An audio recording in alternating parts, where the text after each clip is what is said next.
खुलुमबाय दिल्लीयाव साननैनि हाबाफारिजों गाजा गोमजायै जोबनानै थांबाय बड'लेण्ड महोत्सबआ दिल्लीयाव खुंफुंजानाय बर' हारिनि बे गिदिरथार फोरबोआ मुलुग दरबाराव बयजोंबो मिथिजादों हादरनि गाहाय मन्त्रि नरेन्द्र मदिजों लोगोसे बर'नि दैदेनगिरिफोरजों लोगोसे आसामनि मिरुनि आरो दिल्लीनि गोबां गिदिर दैदेनगिरिफोर अफिसारफोरा बे हाबाफारियाव बाहागो लादोंमोन दिल्लीयाव बड'लेण्ड महोत्सब खुंनायनि गुबै थांखियानो जादों हादरनि आरो मुलुगनि सुबुंफोरनो बर' हारिया मोनसे गेरेमसा हारि आरो बर' हारिया गावहानो मोनसे समायना रमायना हारिमु गोनां मोनसे धोनि माहारि होननानै सिनायथि होनाय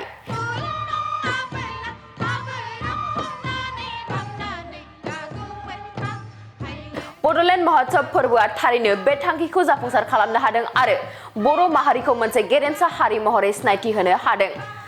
बिदिन्थि महरै गाहाय मन्त्रि नरेन्द्र मदिया बाहागो लानाय मोनसे हाबाफारियाव बर' माहारिखौ बाख्नायनानै बड'लेण्ड महोत्सबनि बाथ्रा मुंख'नायखौ नुनो मोन्दों बिथाङा जोबोद गोग्गानायजों बर' हारिनि सुबुंफोरनि बाथ्रा बुंथिनायखौ नुनो मोन्दों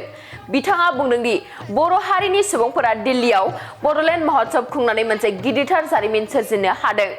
बर' हारिया हिंसानि लामाखौ नागारनानै दिनैनि समाव दिल्लीनि बिखायाव बर'नि हारिमुआरि फोरबो दिन्थिफुंदों एबा फालिफैदों बियो मोनसे गिदिरथार जारिमिनारि जाथाय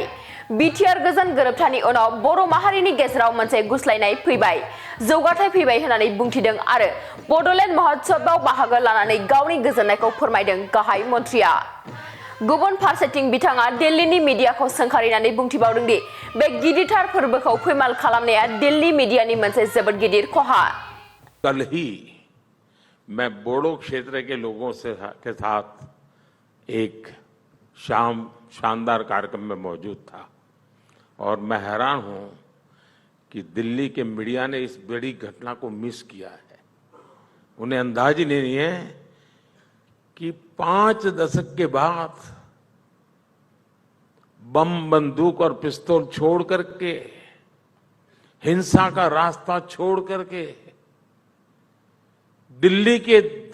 छाती पर बोडो के नौजवान बोडो कल्चरल फेस्टिवल बना रहे हैं इतिहास की बहुत बड़ी घटना है मैं कल वहां था मैं हृदय से फील कर रहा था